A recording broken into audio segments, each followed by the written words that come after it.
Have you ever just looked at a baby and wondered what is actually going on in there? Forever, we've kind of seen them as these simple little beings. But what if I told you that in their first 2 years, infants are navigating this emotional world that's more complex, more foundational than most of us could even imagine? Well, let's unlock that hidden world together. We're going to dive deep into that very question. And look, this isn't just about simple cries and cute smiles. We're talking about the actual building blocks of personality, our ability to connect with other people, and our very sense of who we are. All of it is being laid down before a child can even say a full sentence. It's wild. You see this? This is not just random noise. It is a powerful, powerful form of communication. It's a raw expression coming from this inner world that is so rich, so dynamic, and it's just waiting for us to understand it.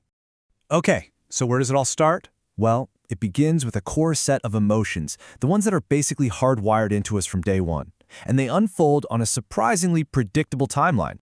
So in those first 6 months, it's all about the basics, right? Joy, fear, anger, surprise, the stuff we all recognize. But then something truly amazing happens. From about 7 months on, a whole new layer of complex, self-conscious emotions starts to pop up. We're talking pride, guilt, even empathy. This isn't just feeling anymore. This is the very beginning of social and moral understanding.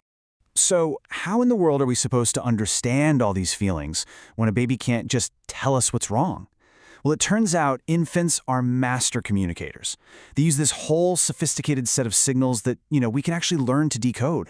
A baby's #1 tool is crying, but listen up, because it's not all the same. The basic rhythmic cry, that's usually hunger. The angry cry is different. You can hear the excess air being forced through their vocal cords. That's pure frustration. And the pain cry, well, it's unmistakable. It's a long, sudden cry, and then they hold their breath. Learning this language is really the first step in building that bond of trust. And on the flip side of crying, of course, we've got the smile. But not all smiles are created equal. In that first month, you'll see a reflexive smile, usually when they're sleeping. It's not actually a response to you.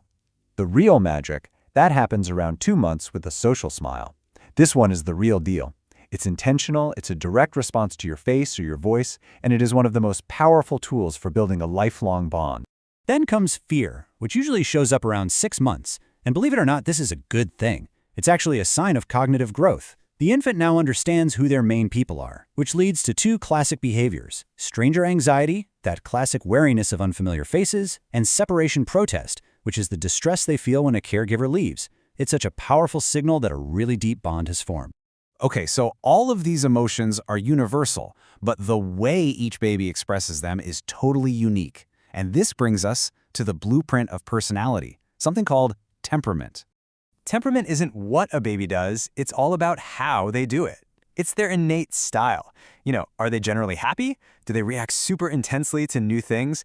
Do they adapt pretty quickly? This is the core foundation that their personality will be built on. Researchers Chess and Thomas actually identified 3 main styles. About 40% of babies are what they called easy. They're generally positive, super adaptable.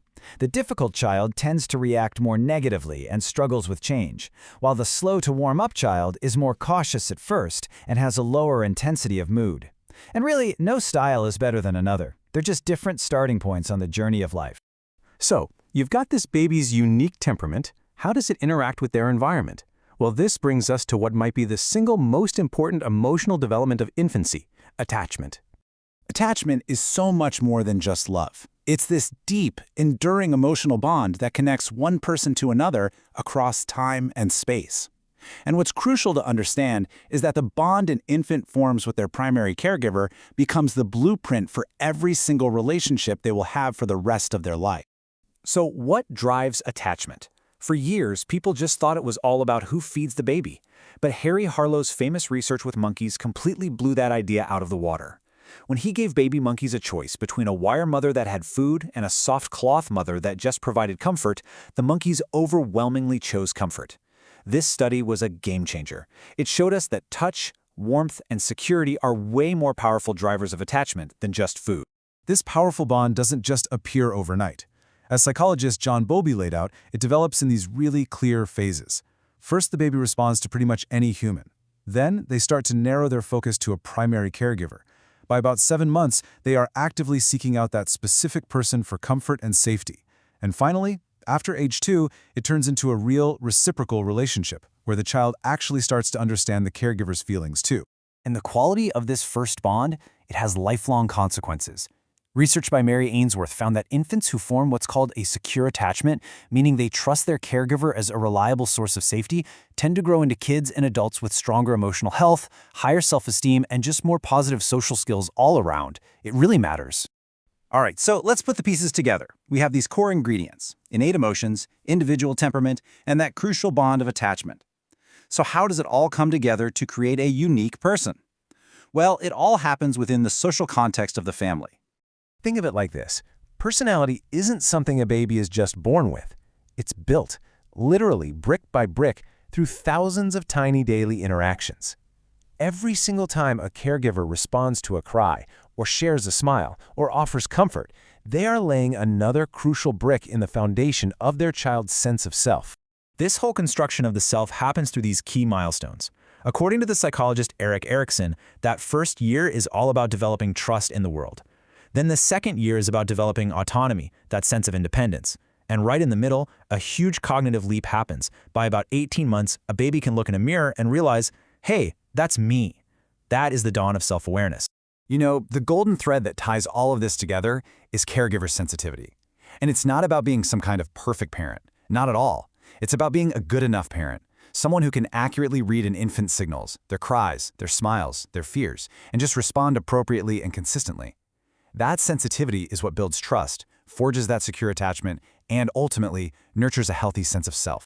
The first 2 years are this period of just breathtaking emotional construction.